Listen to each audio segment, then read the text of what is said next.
So even though I've been primarily streaming Legends lately, if you've been watching really late at night at all, you know that I have been switching to Gwent with more and more frequency to close out the night because I kind of just really enjoy the game, and I'm not ashamed to admit that when I am off stream, I have certainly been playing it more and more again as well. So I have decided that I'm going to start trying to at least make some YouTube videos, because if I'm going to play it off stream, I might as well do something with that. And if I'm going to be playing it a little bit more on stream, at least this will help people who are used to watching me for Legends or Eternal or other games kind of catch up with what's going on. So we're going to go ahead and start with talking about a deck I've been playing frequently to help me climb the ranked ladder. Now, I'll admit I'm relatively low. I'm like this game's version of rank 4 on the ladder right now. That's largely because there was a ranked bug for a bit that was kind of preventing me or making ranked play undesirable, I guess I'll say, because there was an exploit. But that's since been fixed, which is fantastic. For a closed beta game, they addressed it really quickly. And so I started playing ranked again because I'm trying to make the slow climb, even though finding time to play has been a little bit difficult. So at least on the lower end of the ladder, I see a lot of what's called PFI, which stands for Poor Fucking Infantry, and I'm sure I'll do a video on that at some point. I still run and do a fair amount of Scoia'tael, and a number of different decks. And what I have found is that I have been playing a version of Radovid Control that has proven to be pretty resilient for me. So I'm going to kind of go through some of the card choices and talk about at least why it's working at my low rank. I make no claims that this is a top tier deck by any means, but it is certainly fun to play, and it kind of goes against the conventional metagame right now, which is why I think it's catching people off guard. So this is the base of the deck. As you can see, we're playing Radovid here as our leader, who is fantastic because he can remove 8 strength from any unit, which includes gold units.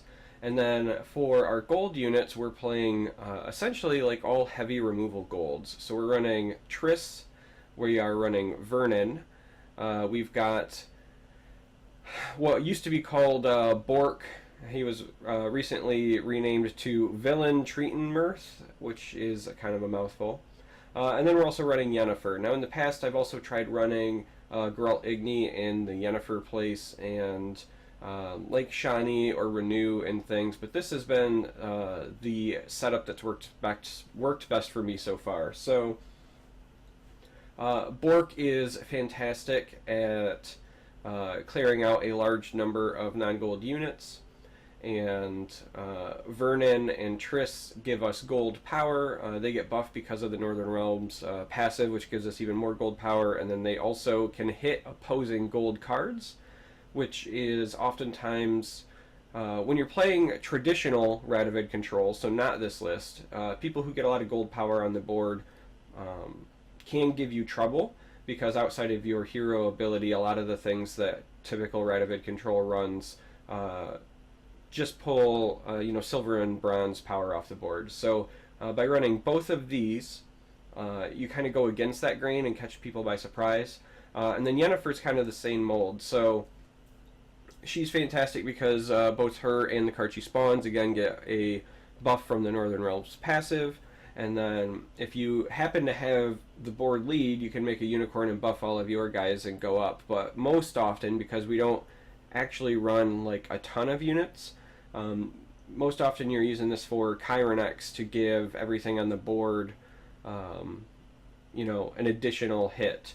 And so if we zoom in here, we can see that Chiron X removes 2 strength from all other units, so again that includes gold. So 3 of our 4 gold cards and our hero power can all remove power from opposing gold cards, which is kind of a big deal. Moving on to the silver cards, we've got Syl, and we've got, again, this one's kind of hard to say, the Murgta Braca, which I'm probably slaughtering, but at least that's the way I pronounce it, which are fantastic at clearing some annoying threats off the board.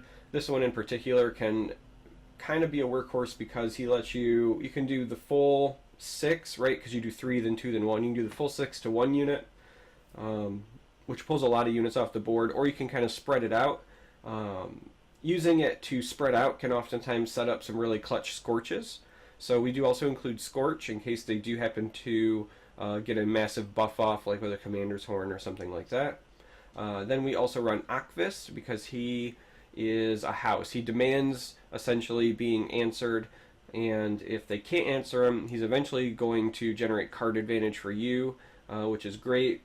He's going to reduce the strength of the opposing board, and he provides some synergies with other cards that we'll get to in a minute, so Akvist is being played. Then we're opting for Neneke because she can pull back any non-gold, non-permadeath unit, so a lot of times you're targeting things like Priscilla, Murg, etc. And then we run Priscilla just for the card draw. She's just fantastic and is kind of a staple in Northern Realms, really. So, onto the bronze cards, right? So we run, and this is where we kind of depart from traditional Radovid. I run 3 of the heavy cavalry. So the reason that I run these are because we don't play a lot of units, and so the units that we do play, we tend to want to stick. And as long as these guys trigger and become gold, they immediately, because of the passive, jump to 7 gold power on the board, which is fantastic for us in terms of helping them stick. And since we're then removing power from the enemy board, that goes a long way to preventing them from countering us. They also are fantastic when played in combination with Bork, and that means that you can't hit them with Scorch. Most often your opponent isn't running things like Vernon and Triss, so they can't really respond. They don't get burned down by Bork or Scorch, etc., which is great. The other nice thing is that a lot of times people tend to just leave them alone. So usually when you're playing something like Heavy Cavalry, you're also running some of the Siege Towers and other effects that synergize with your guys going gold, and secretly or sneakily we're kind of not.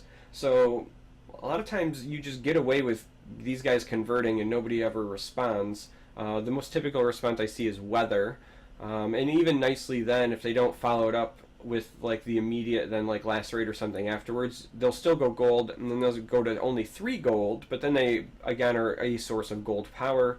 And they kind of buff themselves up even in the weather, which is nice. But really, people see this and they tend to not remove this unless they've just got no other play. They're waiting for whatever your combo piece is, and you don't have any, so it's kind of like a meta mind game.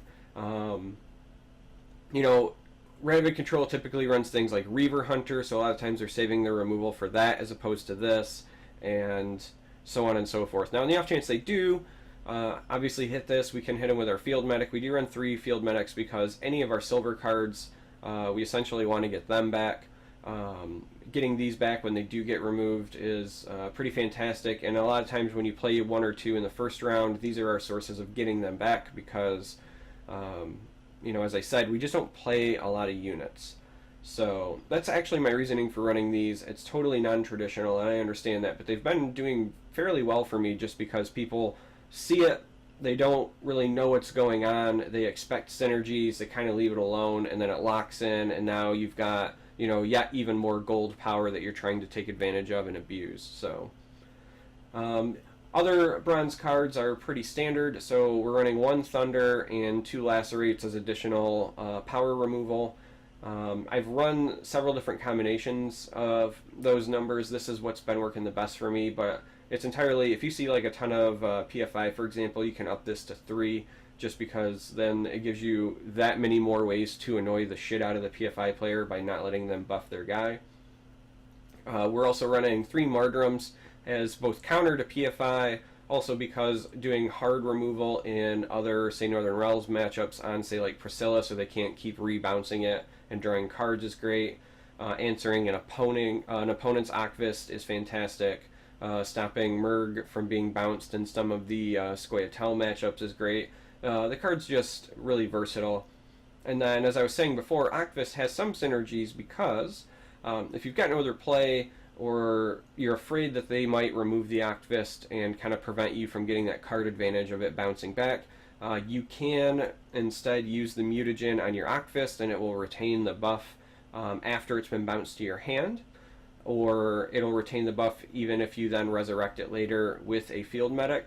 So getting repeated value out of your Akvist is pretty fantastic when combined with the mutagen. So that's why this is a 3 of. Finally, we're running 3 First Lights. This is mostly as a deck thinner to then get some of our bronze units, even though we don't have a lot, and then also insurance against weather. As I said, weather on these before they turn gold is a bit of a concern. Weather on any of our silver units or field medics actually can add up, just because, again, we don't have typically a lot of units on the board. So the Clear Skies is great, but it's mostly a deck thinner because drawbacks, right? So the biggest drawback to, say, this deck as opposed to something like Hipster Full Test or any Scoia'tael deck ever is that there's not a lot of draw slash deck thinning in this build because we're focusing so heavily on just like raw power, if you will. So the lack of thinning means that you can sometimes be inconsistent in games, specifically if you just have like a bad opening hand. It does happen from time to time.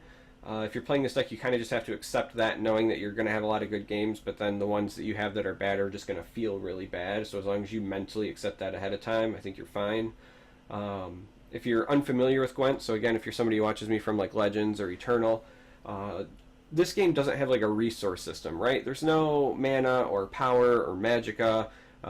Players take turns just playing a card from their hand. So card advantage is very big in this game. That's basically how you manage your resources. You want to try to make plays where you can come out ahead using the least amount of cards as possible to force your opponent into bad situations, force them to overextend, etc. And one of the best ways to do that in this game, right, is to ensure you play the best cards in your deck or the most powerful ones. And you do that by deck thinning, right? So any of the effects that can deck thin that make your experience in the game more consistent are considered vastly more powerful in Gwent because, again, there's no resource system, so you always get to play your best cards on any turn, or at least, you know, have them be at your disposal. So you just want to ensure that you draw them, and the way you ensure that is by deck thinning, right? So most decks are 25 cards. You start the game by drawing 10. After round 1 ends, you draw 2 more. After round 2 ends, you draw another one. So you see more than half of your deck at a minimum every game, not counting any additional draw effects, any additional redraw effects, any thinning effects, and so on. So again, that's kind of why we're running the First Light, because we're a little short on our own thinning effects because of the raw power of the rest of the kit. And that's, you know, that's just that's the trade you have to make. So that's overall the deck. As I said, I have tried, say, like Igni in place of Yennefer. One of the problems I had with Igni is because you're running so many other removals, you oftentimes just didn't have an opponent who had 20 power in a lane to use him, and if they did, a lot of times you were so far behind anyway that it was too little too late, whereas Yennefer is kind of always good. I did run Decoy for a while, but I was very quickly finding that, quite honestly, I just didn't have a lot of targets for it, and it was eating up a silver slot, which was pretty valuable in this build. As it is, we already can't run Thaler or Stennis the way that I would like for additional card draw. So right now the list is very tight, and you know, you're struggling to kind of fit in the things you want, but this is the one that's been working for me. So for a while I also included like a Ciri, again, because we're trying to make up that additional card advantage, things like that. So it's not like it's a set in stone list. It's certainly a little bit fluid right now, hardly optimized, but this is what I've been playing and I'm having a lot of fun. And so now that I've explained the deck, let's go ahead and jump into a couple games and see how it goes. Alright, so here we go, jumping into a game with the Radovid control deck. Looks like we're going to be up against Skellige King Bran. He is likely going to be going with some sort of discard buff interaction. Yennefer is great, Nenike Akvis is fantastic. I usually try to find at least one heavy cavalry. Marjoram is good. Let's send one of these back. We're kind of looking for some of our gold cards. I don't think we're going to need 2 first lights. We'll save at least 1. And I think we're going to send the lacerate back, at least for the first round. There we go. We found at least a second one. Ho ho, I sense trouble. So he starts off with Siri, which is certainly annoying for us. Now we do have our hero power, which could nuke it. I mean, we sacrificed 2 in doing so, but he might be just trying to bait the hero power. The other option in theory that we'd have is we could Triss it, and then if we used Chironex, it would pull it off. The problem though is if, say, we play Triss and he just passes, then he gains card advantage because Siri bounces. So, unfortunately, as much as it sucks, I think that we take the bait and simply just pull it off. He's probably playing cards like Siri to get some card advantage back because his team power here, this hero power, is that he discards cards, adds base strength to them, and then he chooses any card in his deck to put in his hand, which is fantastic. He gets to, like, go search for the best card in his deck or whatever combo piece he needs, but he loses card advantage in doing so, so he's trying to play cards to make up for it. So how do we want to respond to that? We're going to respond with our own Akvist, I think, to start getting the timer going down. Ah, see. So unfortunately, he did hard counter the Akvist, which is a pretty common thing. Should I pound it into a poker? So now how do we want to address this? So we could Thunder this, but this actually goes up in strength every time it's resurrected. So usually the way that I try to handle these is by neutering them without fully killing them to limit the number of times they can resurrect it. And I think for now that's going to be with our own spores.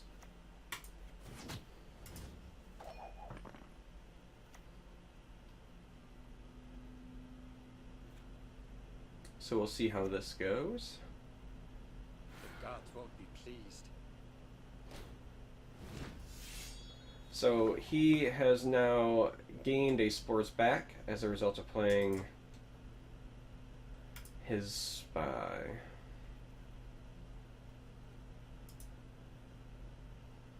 So if we were to pass here, he'd have to play at least one more card to take the round, and then we would be up in card advantage. But the problem is the Skellige faction ability means they get stronger in rounds 2 and 3, so ideally you try to not let them take that first round if you can help it. It's just kind of a bummer because we don't really have a lot of good plays at the moment.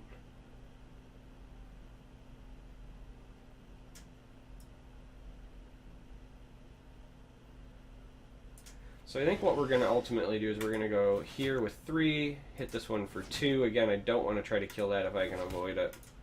And then go with 1. Puts us a fair amount ahead. So now he would have to make up 10 power.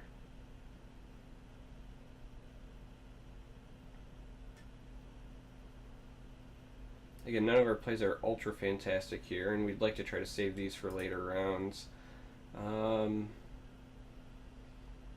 So essentially you would have to waste a gold card or multiple cards, right? So the standard, in case you're ever wondering, most bronze cards are worth, balance-wise, roughly 8 power, silver are roughly 10, and gold are roughly 12. Now obviously, based on cards and situation, that changes, but ultimately here he has to use like the equivalent of a gold power card or more than one card. And given our hand, I think that we see if he can overcommit, because card advantage is a big deal for us. I'd feel a little more confident if we had a Scorch in our hand, because we know this is going to end up getting resurrected for a high value and we want to take it out, but thankfully he came to the same conclusion, which means that we take the round. So our field medics have a 50-50 of pulling out Merg, And we only have one field medic left in the deck, so I actually think we're going to lead off with this to kind of thin a bit. He is here. Of course. Well, I guess ultimately that works out.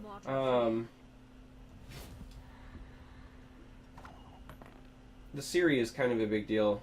We can go ahead and play that, because that'll generate even more advantage going into round 3 if there is one. It's a little bit stronger with us because we're Northern Realms. It's probably going to be a mutagen again. He's going to, like, ultra buff that, which is fine. We just have to kind of play enough cards to make him... Ultimately, I think we just want to make him use as many resources as possible here.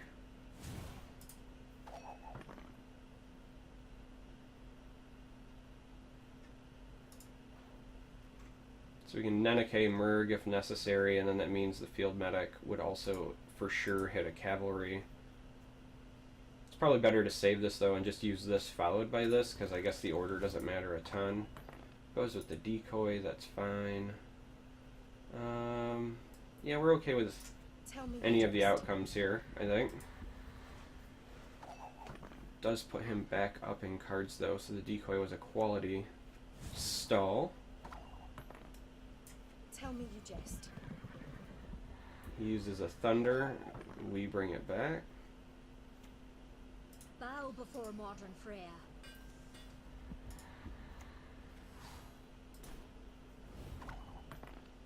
It's one of the rare times that we might end up Interesting. using Unicorn. After 3 turns, spawn Hemdall on this unit's side, destroy...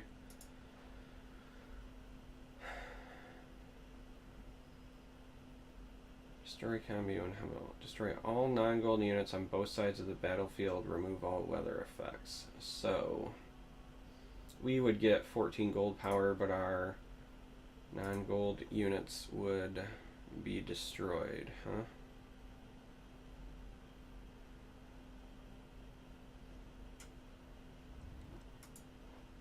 That is interesting.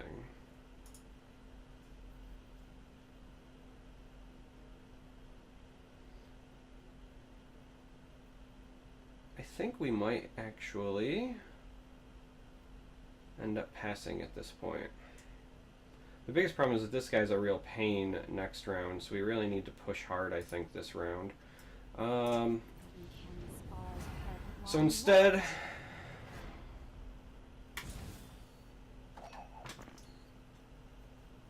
Let's delay, see if we can get this to trigger.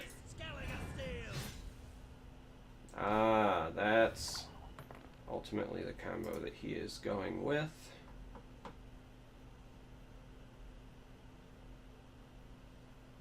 So he's going to try to win the round that way.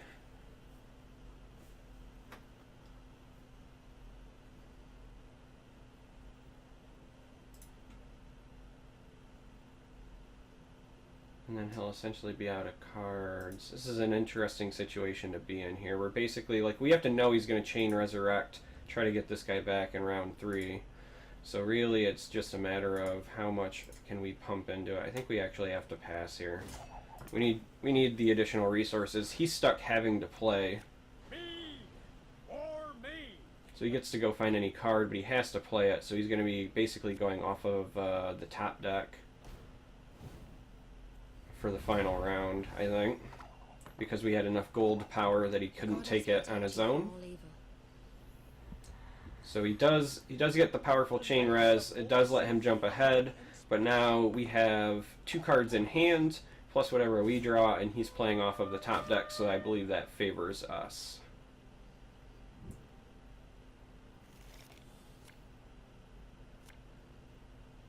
Alright, so we know that this is going to find a cavalry for us. Wow, that was a good rip.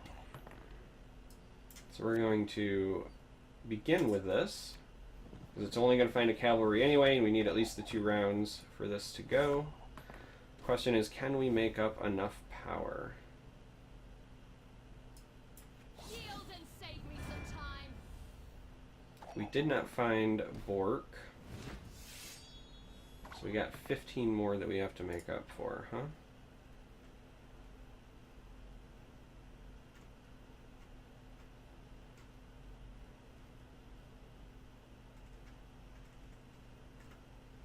What can we find with Neneke? You're a 10-point swing plus Yennefer. We should have this. This one actually does the same thing, but takes less time to process. You crossed the wrong sorceress. We're going to take Unicorn because we have more units. And that was a victory. So let's jump into another game and see how that one goes. Alright, so more Skellige in line, but instead this time it is Harold the Cripple, which can actually be troublesome for us, largely because his leader ability can hit our gold units. We would like, I think, at least one of our cavalry, and we certainly don't need 2 medics, so we'll start there. Akvist is great. Oh, how tough. I think we ship back the Lacerate. We'll keep the First Light. Could be Coral, so that might matter. And worst case scenario, if Priscilla doesn't find a cavalry, then that might give us a shot. So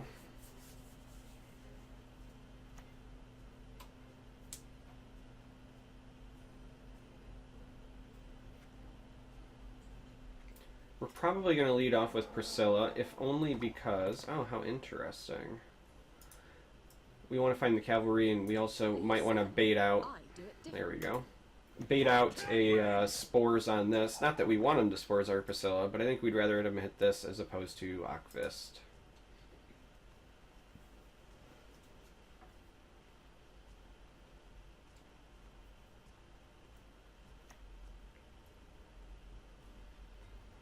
So he's probably looking to lose this first round and then go hard in rounds 2 and 3 because of the passive, and also just because of him playing the cow.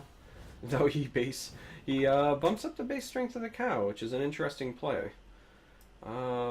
Priscilla survived, so at this point I think we take the chance on the Akvist. I imagine it's probably a spores incoming, but if it's not, I think we'll guard it with a mutagen and at least protect the investment that way next turn. It's a good delay tactic for us at that point, because if we resurrect it later or it bounces to our hand, the investment of the mutagen isn't lost. And there's nothing that he should be playing in this list that is like a must hit with the spores. I hate portals. Alright, so we go up, our counter ticks down a bit. Also, apparently I was wrong in my assessment that he was planning for next round. With the buff here and the playing of the Geralt, he very well might be trying to take the first round from us here. What? Should I pound it into a poker? Okay, we need a decent swing in power, ideally this turn.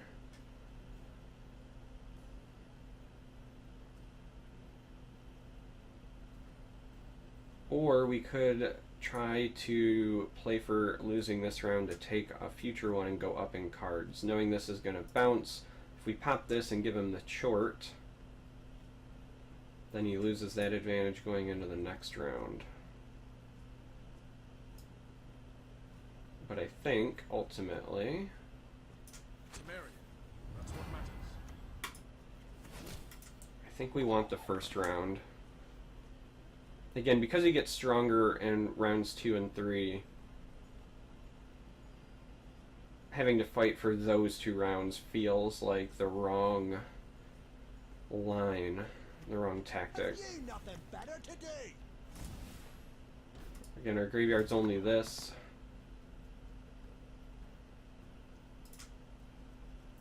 Scorch is a really big swing here, and we might not get a better Scorch target anytime soon. And when Octus comes back to our turn, this is going to pop too, which is kind of nice.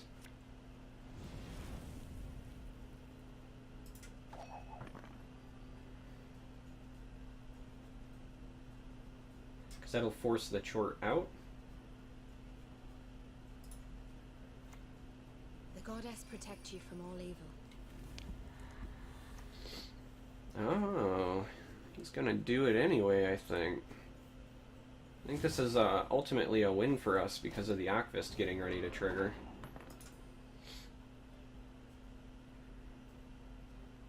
Because now we are up 7-5 in terms of our cards.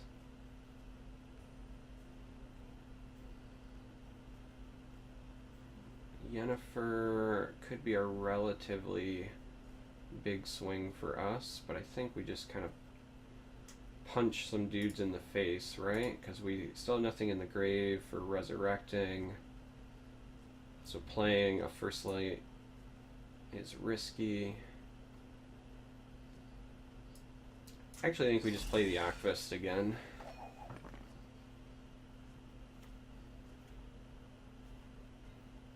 If he wants to keep pushing for the round, that might end up being an even bigger swing.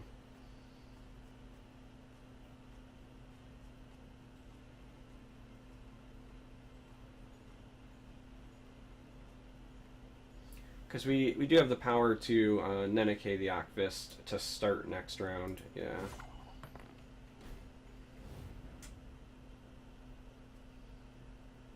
Can't really use a first light here.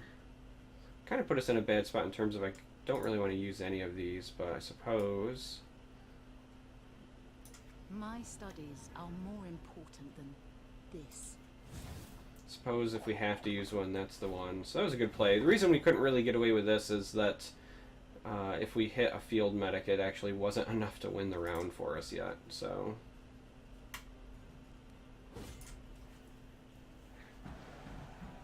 We take the round, even on cards, kind of lose the card advantage because of a bad draw, but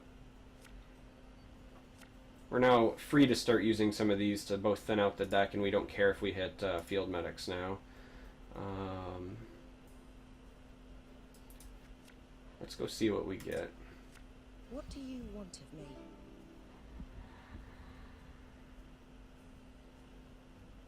Well, we don't want to nuke our own guys, so sadly we take We serve her who is a wasted virgin, lacerate. mother and crone.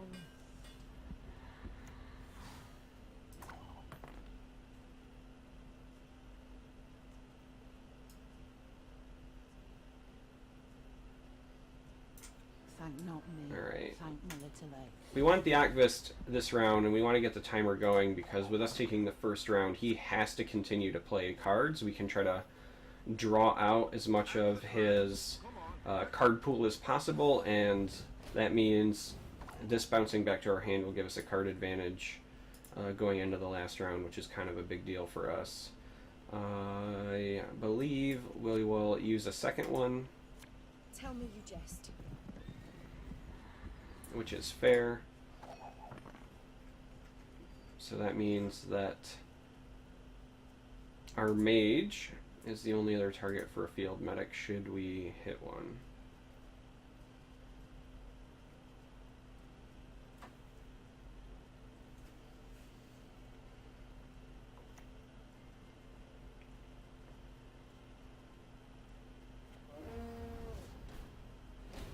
So he uses the Commander's Horn, which obviously means he's likely going to win this round, but as I said, our real goal here is really to just make him play as many cards as possible.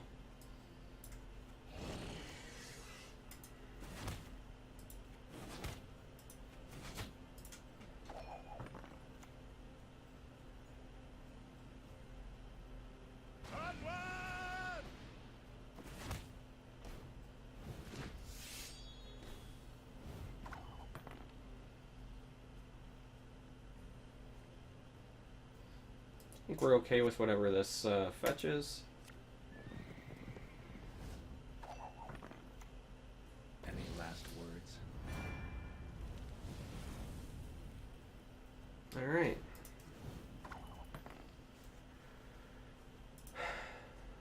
was kind of unavoidable, and now we have no res, so that actually puts him ahead pretty well. That was a quality play.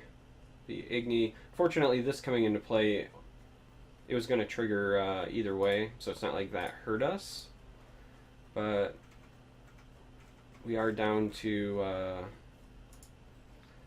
only one field medic left in terms of attempting to res that, and we've used the Neneke. So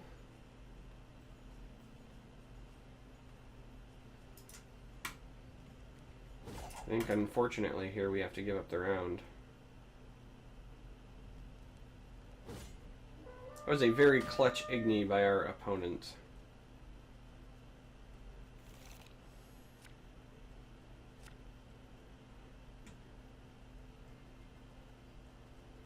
Modron Freyr is patient, but she brooks no insult. This is such a huge top deck for us right now.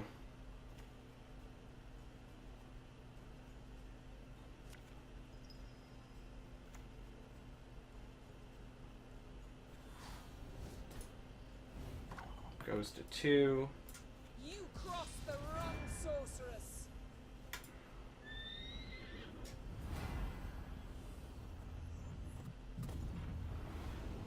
We unicorn to go even. And we get the forfeit. So even though we got punished for saving the Akvist ultimately till the very end, and we were going to rely on that for card advantage, because we made him use the Commander's Horn, because we made him use Igni and use so many cards, ultimately we had a strong chance to take that that final round, and we did. So anyway, that's a couple of games with this deck. Like I said, I've been having a lot of fun with it. I don't claim that it's ultra competitive, but it's been helping me at least climb the lower parts of the ladder, so I hope you enjoyed it. And I'm going to be doing some more Gwent videos, so stay tuned.